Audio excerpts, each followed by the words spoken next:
अस्सलाम वालेकुम जी। कैसे हैं आप लोग? मेरा नाम है ज़ीशान महमूद और आप देख रहे हैं पेशेंट वुल्फ। और अभी हम एक गोल्ड का छोटा-सा जल्दी-जल्दी से एनालिसिस कर लेते हैं कि गोल्ड क्या कर रहा है और किधर जा रहा है। अच्छा, सबसे पहले तो मैं ये बता दूँ कि पिछले 2-3 हफ्ते से मैं कंटिन्यूअसली आप लोगों को बता रहा था कि गोल्ड गिरने वाला है, गिरने वाला है, गिरने वाला है। लाइक स्टार्ट ऑफ मई से, जब जब से मई स्टार्ट हुआ है, मैं तब से कह रहा हूँ कि गिर जाएगा, गिर जाएगा। उसके ऊपर काफ़ी सारे मुझे वो लोगों ने कहा कि भाई गिरा नहीं है, ऊपर चला गया है, कि ये जब यहाँ से 15 से वापस किया था तो वो कह रहे थे, आप तो कह रहे थे गिर जाएगा, ये हो जाएगा, वो हो जाएगा। तो ये तो गिरा ही नहीं है, ये तो वापस चला गया और ये दोबारा 50 पे चला गया। और मैंने कहा रुको ज़रा, इन सब्र करो। तो फिर उसके बाद आपके सामने है कि मार्केट्स कहाँ हैं और किधर जा रही हैं और क्या कर रही हैं। तो ये जो हमारे पास्ट 3 वीक्स के एनालिसिस हैं, ये मैंने कहा आपके साथ मैं एक दफ़ा गो थ्रू कर लूँ कि मैंने जो आपको बताया था वो किस तरह गया। दूसरी चीज़ जो मुझे सुबह से अनाय अनाय कर रही है, वो भी हम डिस्कस करते हैं। वो ये विक है गोल्ड की। ये आई थिंक ओनेडा का सर्वर था और इनके सर्वर के ऊपर सुबह सुबह ये जो विक बनी है ना, ये वियर्ड है। This is weird. ये और कहीं पे नहीं है। दूसरे कहीं पे भी आप देखेंगे ना तो ये आपको नज़र नहीं आएगी किसी भी सर्वर पे। आई थिंक ये किसी और का होगा। मैंने यहाँ पे 2-3 सर्वर रखे हुए हैं। ये 8 कैप का है, रियल टाइम है। ये बिल्कुल ठीक है क्योंकि मोस्टली प्रॉप फर्म के अकाउंट्स 8 कैप में होते हैं, तो मैंने इसको रखा हुआ है कि चलो इसको देख लिया। ये फॉरेक्स कॉम का है, इसके ऊपर भी नहीं है, नहीं है। हाँ, नहीं है। वो सिर्फ ओनाडा के ऊपर ही बनी है। पता नहीं उनकी कोई लिक्विडिटी का इशू होगा या फिर बैंकरप्ट होने लगे हैं वो, इसलिए आई डोंट नो। खैर, अच्छा, तो ये हमारा चार्ट जो है ये कुछ इस तरह से ड्रॉ हो रहा है। अब पॉइंट पे आते हैं। ये हमारा चार्ट इस तरह से ड्रॉ हो रहा है कि भाई यहाँ से ये जब से मैच स्टार्ट हुआ है तो ये गिर रहा है। अच्छा, सबसे पहले इस पे मजीद वो करने से पहले ना 1 मिनट इसको देख लेते हैं कि भाई जो हमारा मंथली वो था ना कैंडल, वो देख के मैंने कहा था कि अगला महीना गोल्ड गिर जाएगा, नेक्स्ट मंथ बेरिश होगा, उसके बाद बुलिश हो सकता है। तो ये जब अप्रैल में इसने ये वाली कैंडल फॉर्म की थी ना, तो इसीलिए 2 तारीख को मैंने कह दिया था कि भाई गोल्ड गिर जाएगा इस महीने में और अगली जो कैंडल फॉर्म होगी उसकी वो बेरिश होगी। तो आपके सामने है कि अभी मंथ एंड हो रहा है। कल एक वर्किंग डे है। तो कल मंथ एंड हो जाएगा तो वो देख लें मंथली कैंडल कहाँ जा रही है। ठीक है। इसी तरह से जो लास्ट 2-3 वीक से हम बात कर रहे हैं वो भी यही है कि ये वाला जो है ना, ये वीकली कैंडल, इसके बाद देखें 1-2-3 वीक से ये गिर रहा है। एक वीक जो फर्स्ट वीक था इसका, वो थोड़ा सा था कि बुलिश चला गया, उसने दोबारा जाके टेस्ट किया और उसके बाद दोबारा गिरा। अब ये गिरता जा रहा है। ठीक है। और वीक के बाद अगर हम डेली कैंडल पे आए तो डेली भी बड़ी अच्छी बना रहा है। कल चूंकि मोस्टली मार्केट्स ऑफ थी, इसलिए इसने कोई वो अच्छी वो कोई वो नहीं बनाई कैंडल ये वाली। और अभी ये नीचे जा रहा है और नीचे मजीद जाके ये इसको टेस्ट करेगा आई थिंक। अच्छा, अभी ये जा कहाँ तक सकता है? जाने के लिए वही हमारी रेंज जो हमने डिस्कस की हुई थी, ये वाली है कि ये 1910 के आसपास जा सकता है। क्यों? क्योंकि आप अगर यहाँ पे देखें ना, ये वाला एरिया, चलें इसको अगर मैं थोड़ा सा मजीद मार्जिन भी दे दूं खुला डुला, तो ये एरिया है इसका। ठीक है। अब ये आपको एक नज़र आ रहा है कि ये यहाँ पे, आहो, ये इस एरिया के ऊपर ना, ये यहाँ पे इसने काफ़ी ज़्यादा सपोर्ट दिखाई। ठीक है। फिर इसके बाद जब नीचे आके गिरा तो फिर जब ये जा रहा था ऊपर तब यहाँ पे इसने रेजिस्टेंस दिखाई, 1-2 दिन रुका रहा यहाँ पे। तभी अगर आएगा तो यहाँ पे आएगा। और ये वाला क्या एरिया है? 1912 का। तो 1912 जो है ना, इसकी वो सपोर्ट है जो कि स्ट्रॉन्ग है, इसीलिए मैंने कहा था कि 1910 तक जा सकता है। अच्छा, 1910 ज़रूरी भी नहीं है क्योंकि इसके जिस तरह से अभी आजकल आ रहे हैं पैटर्न जिस तरह से बन रहा है, तो 1910 ज़रूरी नहीं है, बट 1930 तक का था कि यहाँ तक आएगा। और यू कैन सी दैट कि अभी ये 1930 को ही टेस्ट कर रहा है। अच्छा, ये मुझे खुद याद नहीं होता, मेरे पास ये 3-4 चार्ट है, मैंने खुद ये रेजिस्टेंस सपोर्ट ड्रॉ की हुई होती है। और जब मैं कोई दूसरा चार्ट ओपन करता हूँ ना, तो मुझे दोबारा वहाँ पे वही सपोर्ट रेजिस्टेंस नज़र आ जाती है। और जब इन लाइनों से ये देखें, ये परफेक्टली बाउंस होता है ना, तो एक इनर सेटिस्फेक्शन मिलती है। ये देखें, ये यहाँ से परफेक्टली नीचे आया, यहाँ से इस एरिया से परफेक्टली यहाँ से टेस्ट करके नीचे आया। तो जब आप लोग ना अपने ग्राफ इस तरह ड्रॉ करने लग जाएंगे ना कि परफेक्टली बाउंस हो, तो फिर आप लोग एक नेक्स्ट लेवल पे पहुंच जाएंगे। अच्छा, खैर, आ, तो यहाँ पे अगर आप देखें तो यहाँ पे इसके ऊपर परफेक्टली डाउ थ्योरी भी आप ड्रॉ कर सकते हैं। ठीक है। 1 आवर पे, 4 आवर पे, जैसे आप करना चाहें यहाँ से इसके ऊपर ड्रॉ हो सकती है कि यह लोअर हाइज और लोअर लोज बना रहा है और इस तरह से नीचे जा रहा है। ठीक है। अभी यहाँ पे मैं तो खैर विकेट के दोनों तरफ भी खेल लेता हूँ क्योंकि मैं पहले यहाँ से शॉर्ट था 45 से, और फिर मैंने 36 पे, वो 37 पे आई थिंक क्लोज की थी, और यहाँ से 32 से फिर मैं 33 से दोबारा लॉन्ग हुआ था और अभी मैंने वो क्लोज कर दिया ट्रेड। तो खैर, वो एक अलग सिनेरियो है।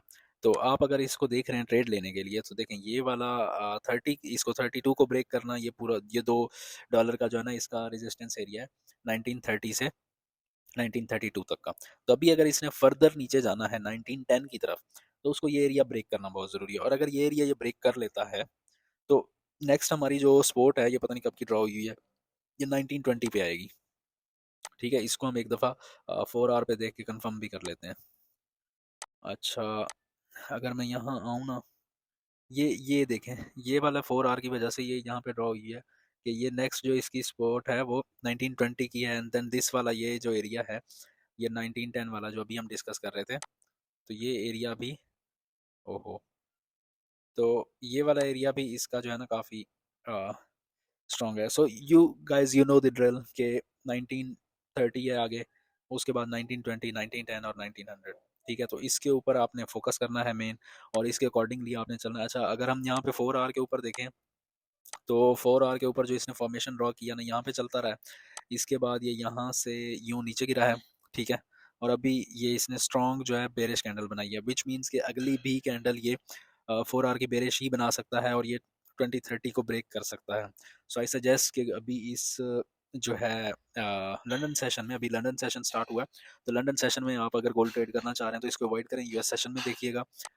न्यूज़ के हवाले से आज यूएसडी की न्यूज़ है, हाँ ये है। अच्छा, एक हमें 7 बजे यूएसडी की न्यूज़ हमने देखने को मिलेगी, इसको इस पे नज़र रखिएगा, इस पे मूवमेंट अच्छी हो सकती है। इसके अलावा कोई ख़ास इतनी मूवमेंट है नहीं। इसके अलावा अगर आप DXY को देखें ना, तो DXY करंटली ओवरसोल्ड है, और टेक फंडामेंटली भी ओवरसोल्ड कह रहा हूँ, ओवरबॉट है, और फंडामेंटली भी अगर आप इसको देखें ना, ये जो गोल्ड इस वक्त गिरा है वो फंडामेंटल्स की वजह से ज़्यादा गिर रहा है, टेक्निकल्स ऑटोमेटिकली ड्रॉ हो रहे हैं। इस वक्त दो बैंकिंग क्राइसिस में रहा है यूएस, उसके बाद फौरन अभी जो है ये अपने उसके डेट सर्कुलेटिंग डेट में फंसे हुए हैं, तो वो उसकी वजह से इसके ऊपर काफ़ी हाई इम्पैक्ट है। ठीक है, तो उसकी वजह से गोल्ड अभी गिर रहा है। अच्छा, अब क्या देख रहे थे हम, हाँ ये अगर हम DXY को देखें ना, तो DXY इस वक्त, अच्छा ये लाइन भी पता नहीं कब ड्रॉ की थी मैंने, ये इस तरह से ऊपर जाके फिर नीचे गिर जाएगा। अच्छा, तो DXY के ऊपर को अगर हम देखें ना, तो आई थिंक यहाँ पे ये आके इस स्पोर्ट एरिया को फेस कर रहा है, ये वाला। ठीक है, यहाँ पे इसे सपोर्ट मिली। यार ये हाइलाइटर कहाँ चला जाता है, ब्रश पे क्यों आ जाता है। अच्छा, यहाँ पे इसे एक सपोर्ट मिल रही है, ये सारा इसका सपोर्ट का एरिया है, ये वाला भी। तो आई थिंक इस एरिया से ये ऊपर जा सकता है, और इससे ऊपर जाके ये वाली जो हमारी रेजिस्टेंस है रेड वाली, इसको जाके ये टेस्ट कर सकता है यहाँ तक 104.104.37 तक। और अगर ये सक्सेसफुली यहाँ तक DXY चला जाता है ना, क्योंकि ये 4 आवर की कैंडल इसने बड़ी हैवी ड्रॉ किया है बुलिश, और अगले 4 आवर भी ये बुलिश ही ड्रॉ कर सकता है, तो ये अच्छा खासा प्रेशर डालेगा गोल्ड के ऊपर। तो हो सकता है कि गोल्ड सोल्ड आउट हो जाए। ठीक है, और अगर गोल्ड यहाँ पे सोल्ड आउट होता है, तो हमें पता है कि अगर ये 30 क्रॉस करेगा तो नीचे जा सकता है। अच्छा, अगर ये 30 क्रॉस करे ना, तो यहाँ पे आपने शॉर्ट की ट्रेड नहीं लेनी, क्योंकि इससे आगे इसके लिए मुश्किल होता जाएगा। लाइक 20 तक जाना, 10 तक जाना, 1900 तक जाना, इसके लिए थोड़ा सा मुश्किल होगा, तो एक आधा दिन ठहरें। अभी हमने ये देखना है कि गोल्ड ऊपर जाए और अपनी कहीं पर रेजिस्टेंस फॉर्म करे। अभी जो इसने रेजिस्टेंस फॉर्म किया ना, वो फॉर्म की है 1950 पे। ठीक है, तो अब या तो ये ऊपर जाए 1950 पे, वहां से मैं इसे शॉर्ट कर दूंगा। ठीक है, या फिर अगर ये 30 क्रॉस कर जाता है ना, तो मैं इसे फिर शॉर्ट नहीं करूंगा, मैं फिर इसका वेट करूंगा कि भाई तू एक आध दिन में अपनी कोई डायरेक्शन बना ले, उसके बाद मैं तुझ पे ट्रेड लूंगा। ठीक है, तो मेरा प्लान गोल्ड के साथ ये है। तो फर्दर हम जो मैं आपको अभी बता रहा था, इस होल एनालिसिस से हमने फिर अभी क्या निकाला है, हमने इससे ये निकाला है कि गोल्ड इसको जो है जाके ये वाला एरिया जो है, सॉरी सॉरी सॉरी, ये जो हमारा एरिया है इसको ब्रेक कर सकता है, और नीचे इस एरिया को टेस्ट कर सकता है। ठीक है, मैं एरो भी ड्रॉ कर देता हूँ कि अगर ये यहाँ से जाता है तो ये इस एरिया को टेस्ट कर सकता है। वीकली कैंडल पे हम ऑलरेडी देख चुके हैं कि ये 2 वीक से बुलिश आ रहा है, तो ये वीक भी हो सकता है कि ये बुलिश ही रहे। 1910 को हम लोग एम करते हैं, और ऊपर से हमें जो ये रेंज दिखा रहा है वो कौन सी दिखा रहा है, 50 की। तो अगर ये 50 ब्रेक नहीं करता और एक दफ़ा फिर भी जाके उसे टेस्ट करके आ गया, तो ये 1910 की तरफ जाएगा। अगर ये 52 को ब्रेक कर जाता है, तो फिर देखा जा सकता है कि ये किधर जाता है, फिर इसकी डायरेक्शन में चेंज आ सकता है। तो उसके लिए हम फर्दर इसको इसके ऊपर वीडियो बना लेंगे अगर इस तरह का कोई चेंज आता है तो, लेकिन मेरा नहीं ख्याल कि नहीं आएगा। तो अभी तक का एनालिसिस यही है कि भाई 1920 और 1910 पे नज़र रखें, ऊपर इसे रेजिस्टेंस फॉर्म करने दें, और जहाँ पे ये रेजिस्टेंस फॉर्म करे वहाँ से इसको शॉर्ट कर दें। ठीक है, तो चलें भाई, thank you so much, thanks for watching. अपना ख्याल रखिएगा, दुआ में याद रखिएगा, और अपने क्वेश्चन, अपने सजेशन और अपना फीडबैक कमेंट सेक्शन में कमेंट करें। वीडियो को लाइक कर दिया करें और सब्सक्राइब किया करें, ताकि थोड़ी सी ऑडियंस इंक्रीज़ हो, मुझे भी मज़ा आए थोड़ा सा। ठीक है, thank you so much, thanks for watching, अल्लाह हाफिज़।